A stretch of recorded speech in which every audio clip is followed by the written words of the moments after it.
विद्यार्थी मित्रांनो, project Padmalaya team आपल्यासाठी घेऊन येते आहे रामकथेवर आधारित मालिका आपला राम, ज्याच्यामध्ये आपण बघतोय की आपल्या आधुनिक जीवनामध्ये आपण रामकथेचा किंवा रामायणाचा नक्की कसा उपयोग करून घेऊ शकतो।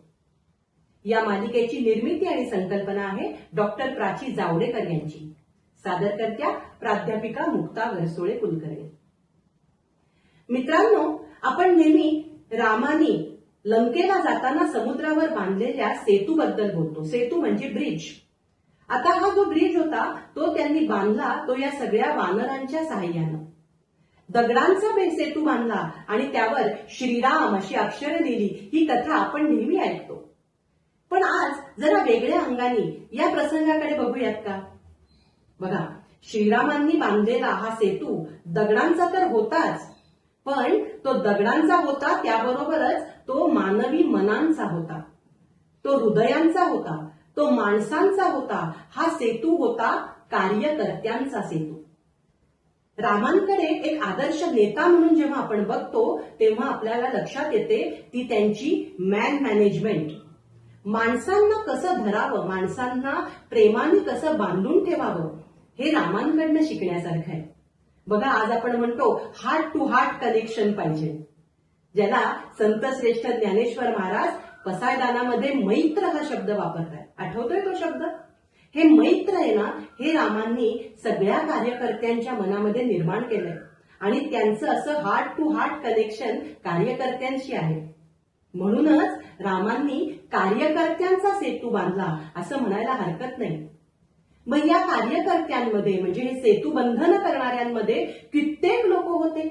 त्याच्यामध्ये आदिवासी होते, भिल्ल होते, वन नर म्हणजे वानर होते, त्याचप्रमाणे त्याच्यामध्ये काही नावाडी होते आणि नल नावाचा आर्किटेक्ट होता, म्हणजे त्याला आपण स्थापत्यकार असं म्हणतो।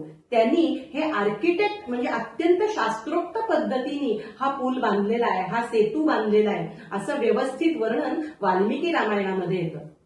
या प्रसंगामध्ये राम म्हणजे श्रीराम हे मॅन मॅनेजमेंट किती सुंदर करतात हे आपल्याला बघण्यासारखं आहे।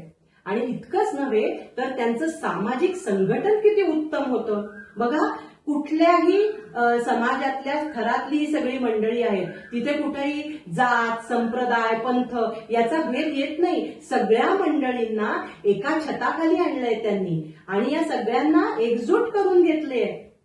मुलांनो, ही पण एक महत्वाची गोष्ट आहे, सोशल हार्मनी, ज्याला आपण असं म्हणतो की आपण एका समाजात राहतो, एकमेकांना आपण घट्ट धरून राहायला पाहिजे, आपल्यामध्ये कोणतेही भेद असता कामा नये।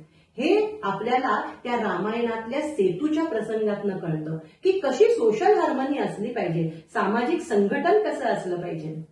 आणि आणखी एक महत्वाची गोष्ट आपल्याला कळते ती म्हणजे समूह शक्तीची काय ताकद आहे। टीम वर्क आज आपण म्हणतो, एकट्याने एखादं काम करणं अवघड असतं, पण जेव्हा ही सगळी मंडळी एकत्र येतात आणि वेगवेगळी स्किल्स असलेली, वेगवेगळी कौशल्य असलेली मंडळी आहेत, कुणाला स्थापत्य म्हणजे आर्किटेक्ट कोण चांगला आहे, तर आणखी कुणाला दुसरं काही चांगलं आहे, ज्याच्यामध्ये शक्ती चांगली आहे, ते दगड उचलतायत, पर्वतांचे भाग उचलतायत, झाडं उचलतायत, अशी सगळी मंडळी एकत्र आली आणि हा पूल बांधला गेला। म्हणून हा पूल केवळ दगडांचा नाहीये, तर हा कार्यकर्त्यांचा पूल आहे, हा जोडलेल्या मनांचा पूल आहे।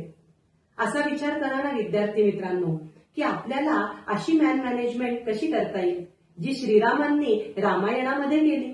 आपल्याला असं सामाजिक संघटन कसं करता येईल?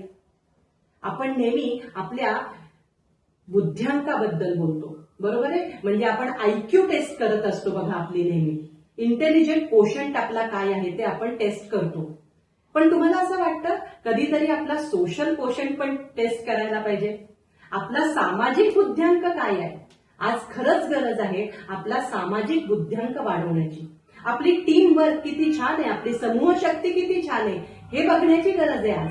आणि तिसरी गरज आहे आज आपल्याला, ती म्हणजे माणसांच्या मनाला जोडून ठेवण्याची। हे सगळं आपल्याला बघायला मिळतं ते रामायणातल्या या सेतू बंधनाच्या प्रसंगावरून। बघा, आता या प्रसंगाकडे अशा वेगळ्या नजरेतून बघितलं तर खूप काही शिकायला मिळेल, हो ना? विद्यार्थी मित्रांनो, तुमच्याही प्रतिक्रिया या आपला राम या मालिकेबद्दलच्या ज्या असतील त्या आम्हाला जरूर कळवा। आपण भेटूया पुढच्या भागात। नमस्कार। जय श्रीराम.